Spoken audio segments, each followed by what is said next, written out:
자, 이제 시작합시다. 내용 수정은 이걸로 마무리되고요. 혹시라도 주변에 영상을 뭐 안 보거나 잘못 보거나 했던 친구들이 있으면은 알려주시고, 안 알려주면 뭐 너만 시험 잘 맞는 거지. 원래 그래, 삶이 경쟁이잖아. 자, 왜 이렇게 정신이 없지? 이제 합시다. 자, 여기로 넘어왔어요. 오늘 할 내용은 이제 왼쪽은 다 불교에 관련된 내용이고요. 이제 오른쪽은 위진남북조와 당 중심의 국제질서, 조공책봉 질서와 관련된 내용입니다. 자, 먼저 불교. 지난 시간에도 내가 최대한 대충 대충이 아니지. 중요한 부분만 하고 넘어간다는 식으로 하긴 했는데, 그럼에도 불구하고 내용들이 너무 또 많아져서 난 이렇게 욕심이 많은가 모르겠다. 어쨌든 여러분들이 학습지에 있는 내용 또는 이제 시험 문제를 풀 때, 이건 내 시험만 얘기하는 게 아니에요. 모의고사, 수능 풀 때 필요한 내용들을 중심으로 일단 복습을 하는 차원에서 이 수업을 빠르게 마칠 테니까 봅시다. 먼저 불교에 대해서 공부할 때는 인도에서 만들어지고 이게 중국으로 전래된 내용까지 하면 좋습니다. 자, 불교가 탄생하게 된 계기부터 먼저 써봐야죠. 불교가 왜 탄생했어? 내가 지난 온라인 클래스 때 설명했던 내용이에요. 브라만교라는 종교가 귀족 중심 불교다 보니까 여기에 대한 저항 때문에 만들어져요. 귀족 중심의 어떤 차별 정책에 맞서 싸우기 위해서. 그래서 탄생의 배경은요, 귀족 또는 귀족의 차별 정책에 저항하면서 만들어집니다. 그냥 간단하게 쓸게요. 여러분들은 풀어 쓰셔도 됩니다. 자, 이렇게 불교가 탄생을 하고요. 두 번째, 이렇게 탄생된 불교에서 그럼 어떤 주장을 할까? 불교에서 주장하는 것은 한 줄로 쓰면 이렇습니다. 개인의 깨달음. 개인의 깨달음을 얻기 위해서 열심히 수행을 한다라는 게 불교에서 주장하는 거야. 무슨 깨달음? 개인의 깨달음. 그래서 우리는 이 깨달음을 뭐라고 부른다? 이 깨달음이 아니고 이 불교를 상좌부 불교라고 부릅니다. 아직은 옆에 있는 내 친구가 깨달음을 얻는지 말든지 이딴 건 중요하지 않아. 누구? 나의 깨달음. 이게 BC 6세기 정도부터 만들어져서 확산됩니다. 그러다가 이러한 불교가 오늘날에는 우리나라에서 개인의 깨달음보다는 모든 사람들의 야, 너 깨달음 부족해. 내가 너 깨달음을 알려줄게. 이런 식으로 불교가 널리 확산되잖아. 전도하고요. 불교 믿으세요. 이런 식으로.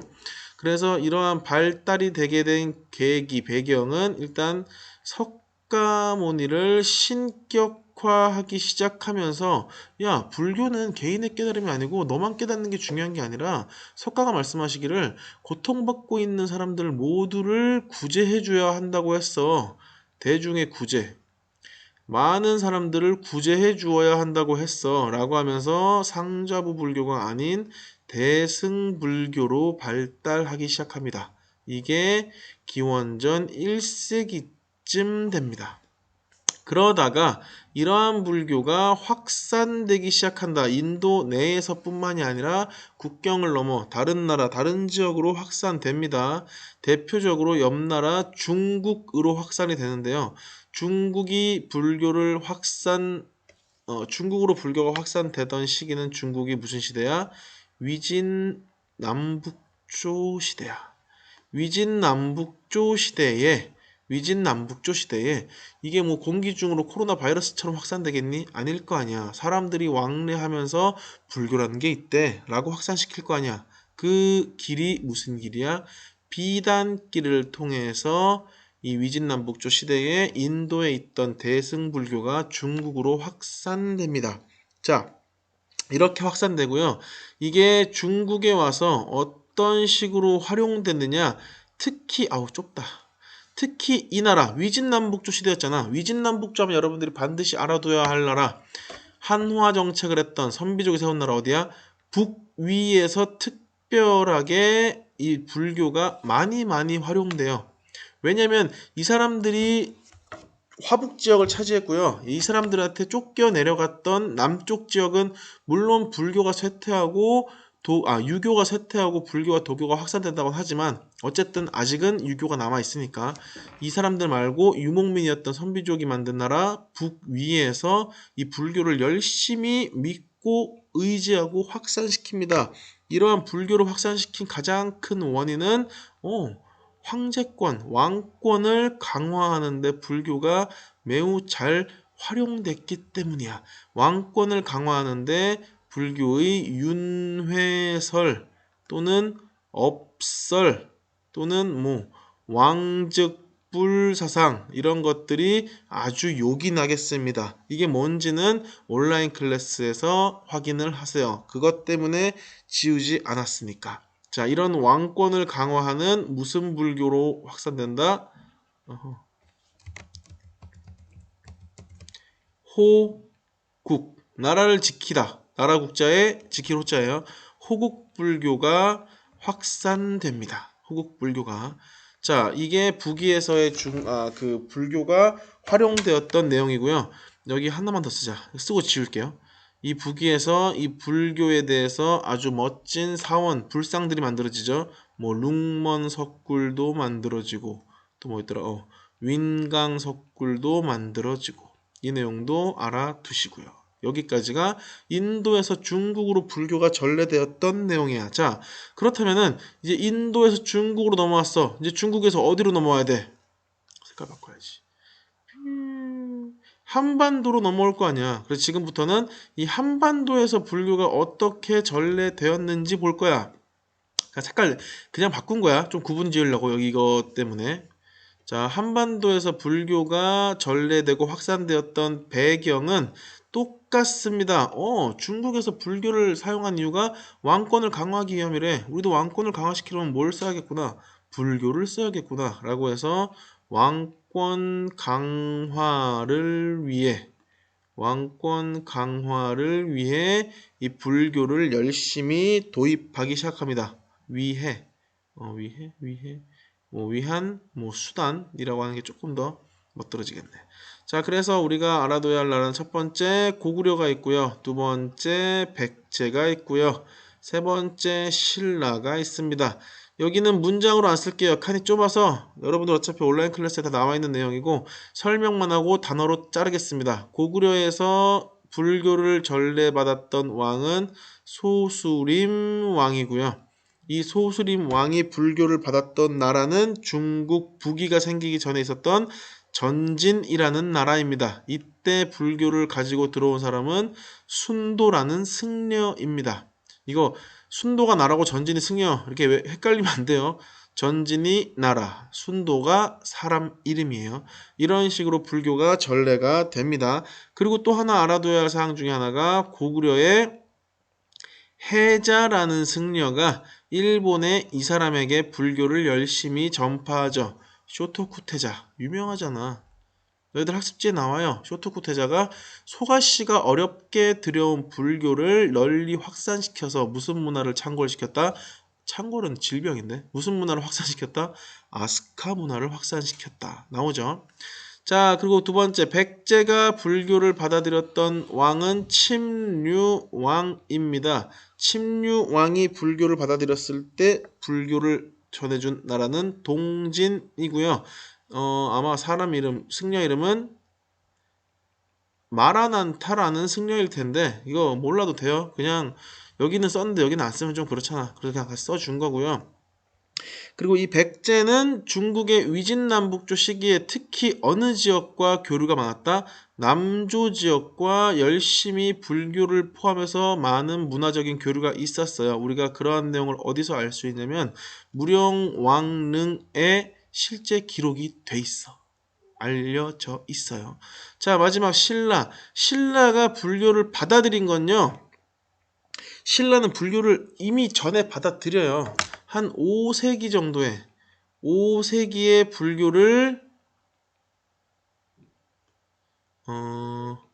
불교가 전파됩니다. 근데 일본의 특징 중에 하나가 신도라는 기존 종교 때문에 불교를 흡수하기 어려웠잖아. 마찬가지야. 신라도 구석에 처박혀 있어서 좀 자기 자의식이 강해서 5세기에 불교가 전파는 됐지만 야 그딴 거 뭐하러 믿어? 라고 불교가 잘 확산이 안 돼요. 그러다가 6세기에 법흥왕이 등장을 하면서 야 불교 믿어. 근데 사람들이 안 믿어. 아, 야, 너 좀 도와줘라. 라고 해서 2차돈이 순교하면서 6세기의 불교를 공인하게 됩니다.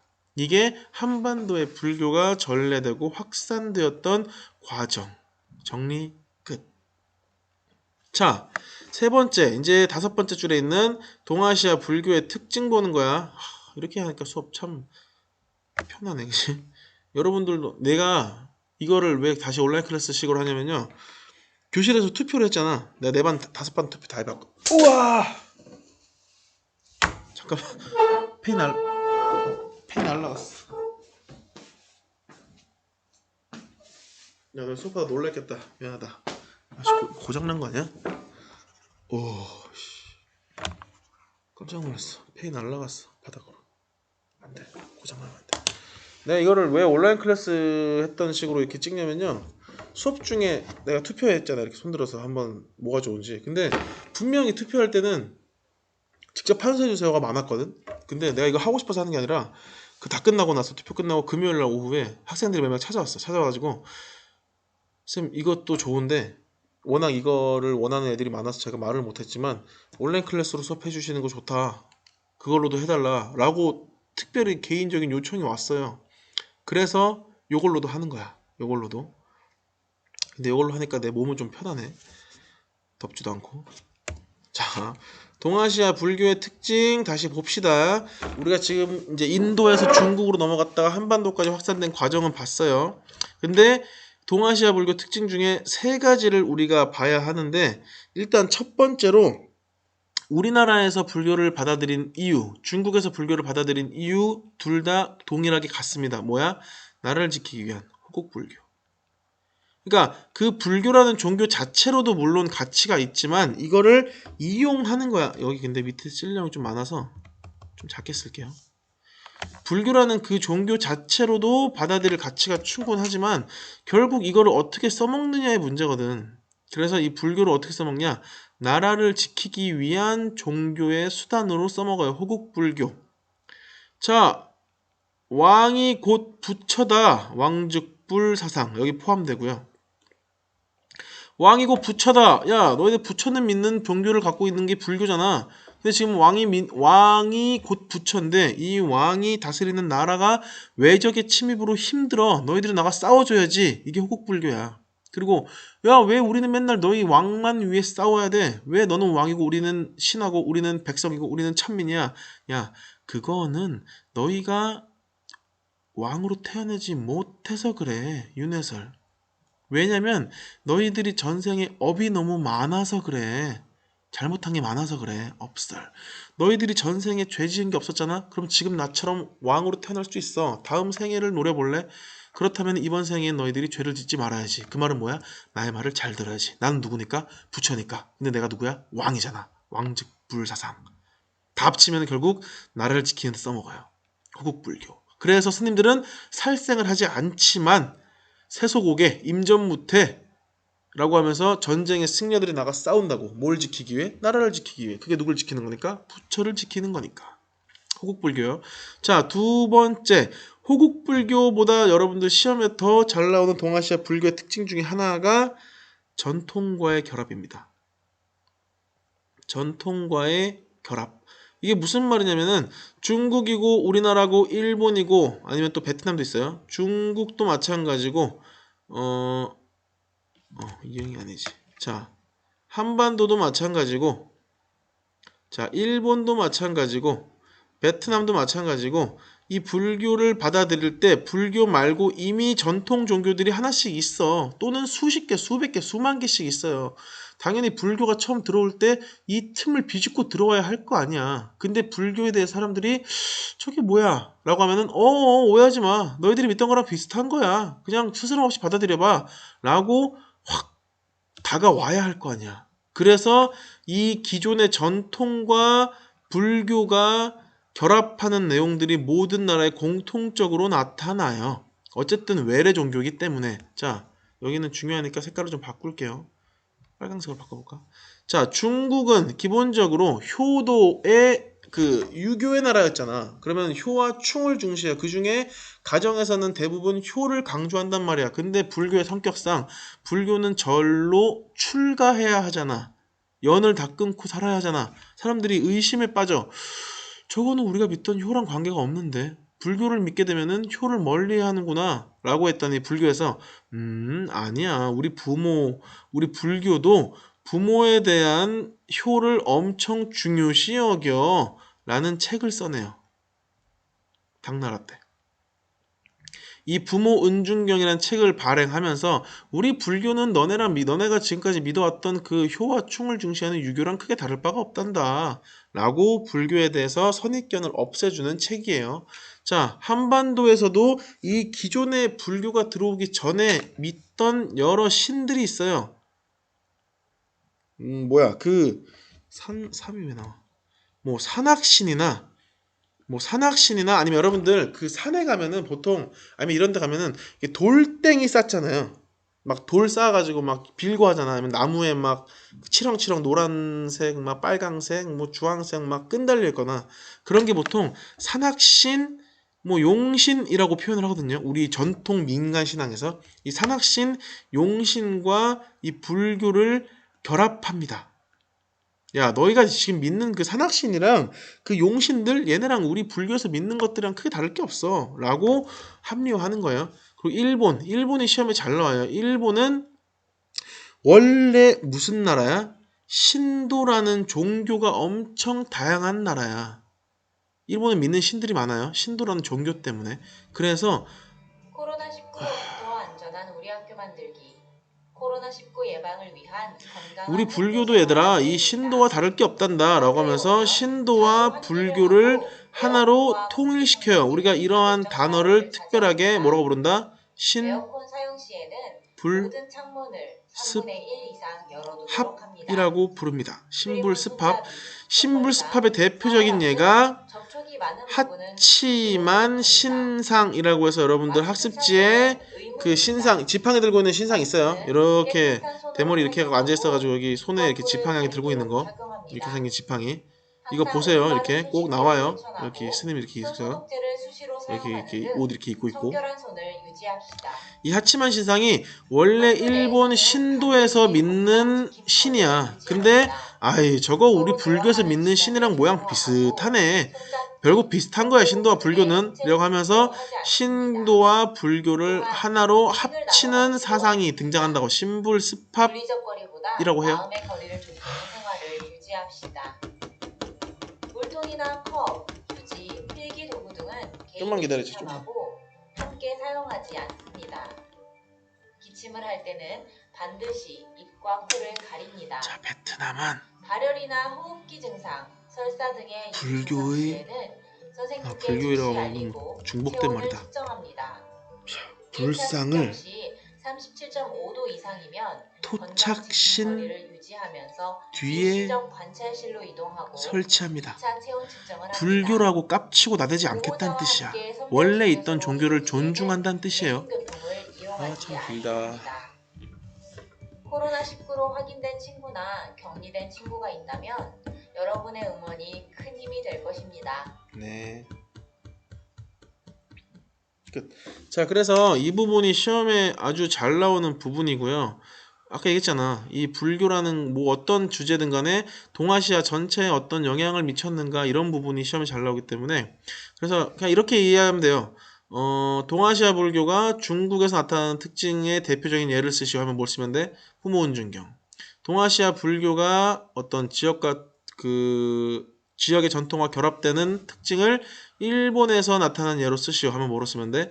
신도와 불교, 무슨 습합? 신불습합 이런 내용 쓰면 되고 이런 식으로 여러분들이 문제를 풀어내면 됩니다. 뭐야 이게? 뭐가 떠서 자, 마지막 동아시아 이런 불교를 믿게 했던 확산시키는데 열심히 공을 세웠던 이제 검은색 승려들의 활동 봅시다. 승려 활동은요 5개로 쪼개서 암기하십시오. 3세기 뭐 가깝다. 5세기, 7세기, 종쳤다. 8세기, 9세기. 자, 3, 5, 7, 8, 9로 이해하시고요. 지금부터 3, 5, 7, 8, 9 해당되는 이름들을 하나씩 쓸 테니까 보고 이해를 얼른 하고 넘어가시면 됩니다. 첫 번째, 강승회라는 사람이 상세기에 등장을 하고요. 두 번째, 법편이라는 사람이 5세기에 등장하고요. 세 번째, 현장법사, 서유기에 나오는 그 삼장법사랑 같은 거야. 현장법사가 7세기, 그리고 감진이라는 승려가 8세기. 뭔가 글씨가 되게 예쁘다. 자, 앤닌이라는 승려가 9세기에 대표적으로 등장을 합니다. 자, 이렇게 구분을 해놓고 두 번째, 강승혜와 법편이 활동했던 시기는 쓰십시오. 위진, 남, 북조 시대입니다. 그렇다면은 현장과 감진과 앤닌이 활동했던 시기는 내가 지금 칸을 하나로 통일시켜놨잖아. 한 시대라는 거야. 무슨 시대야? 당나라 때입니다. 당나라 때야. 물론 국적은 앤닌은 일본 사람이에요. 앤닌은 일본 사람이고 현장과 감진은 당나라 사람이에요. 그거는 구분해서 아시면 편할 것이고. 자, 그 다음 이제 업적 하나씩 하고 끝낼게요. 나머지 좀 더 자세한 내용은 학습지 보시고 온라인 클래스 보십시오. 강승의 업적은 3세기잖아. 이제 불교가 아직 들어오기도 시작하기 직전이거든요. 위진남북조 때 들어온다며. 여기 나와있잖아. 위진남북조 때가 4세기 초부터인데 이때는 뭐냐면 강승이라는 사람이 굳이 저기까지 가서 베트남 지역에 있던 불경을 중국식으로 번역하는 일을 합니다. 이런 일들이 하나하나씩 쌓여서 중국으로 위진남북조 시대에 불교가 넘어올 수 있었던 거야. 그래서 강승회가 3세기의 대표적인 인물로 나와요. 자, 그 다음 이 법편이라는 사람도 열심히 불교를 확산시키는 활동을 하고요. 위진남북조 시대에 이 사람이 쓴 대표적인 책의 이름이 불국기라는 책입니다. 자, 넘어가시고 그 다음 현장 아주 시험에 아주 시험에 잘 나오죠. 현장이 직접 뭐 벽돌사 만들진 않겠죠. 현장의 어떤 주도로 만든 탑이겠죠. 대안탑이라고 해서 중국의 이 당시 당나라 수도였던 장안에 만들어진 탑이고요. 이 현장이 썼던 책 쓰십시오. 당나라에서 출발해서 서역을 연구하고 돌아온 책, 대당서역기라는 책을 씁니다. 그리고 여기 감진의 업적 중에는 감진은 원래 당나라 사람인데 이 불교를 여러 나라에 전파하고 싶은 욕구가 너무 강한 거야. 그래서 어디로 갈까 하다가 일본에 정착을 합니다. 근데 그 과정이 너무 힘들어서 가다 눈이 멀었대요. 자, 그래서 일본에 가서 불교 계율도 전파하고요. 여러 일본이 믿고 따라야 할 불상도 열심히 만들어 전파하고요. 그리고 이게 좀 특별한데요. 약품도 전파해요. 일본 사람들이 막 아프고 배고프고 힘든데 약도 제대로 못 먹고 있으니까 이 중국에 약초들 많잖아. 그래서 그거를 배워와서 배 아플 땐 이 약초를 드시면 됩니다 하면서 이제 서민들은 다가가는 어떤 방법으로 불교를 전파합니다. 그리고 마지막 앤니는 일본 사람인데 열심히 당나라에 가서 불교를 배우고 돌아왔던 사람이야. 근데 돌아올 때 너무 돌아오는 길이 멀고 험해서 이 사람의 도움을 받죠. 누구? 장보고의 도움을 받습니다. 어디서? 적산이라는 곳에 있는 법화원이라는 절에서 도움을 받아요. 그래서 다녀오고 난 뒤에 내가 갔다 온 것에 대한 기록을 남겨야지 라고 해서 책을 쓰죠. 좀 길어요. 당나라에 들어갔다. 왜? 그 불법을 구하기 위해서 열심히 뭐했다? 순례하면서 돌아다녔다는 기록. 입당구법 순례행기라는 책을 앤닌이 씁니다. 이렇게 동아시아 승려의 활동 알아두시고요. 그 프린트에는 대안탑도 그 사진 나와 있고요. 감진 얼굴, 앤닌 얼굴, 법편이 쓴 불국기라는 책의 모양, 이런 거 다 사진으로 나와 있으니까 그거 꼭 보고 이해하시면 됩니다. 자, 불교에 대한 내용은 이걸로 끝내고 3부에서 위진남북 시대 오타다. 에이. 다원 적입니다. 요거랑 이제 당중시 10-3번 사랑하는 선부인 여러분, 요 내용 아직 정부로부터 3부에서 마무리하고 정부 정리 강의 관계자들에게 끝내겠습니다. 이따 봐요. 감사합니다.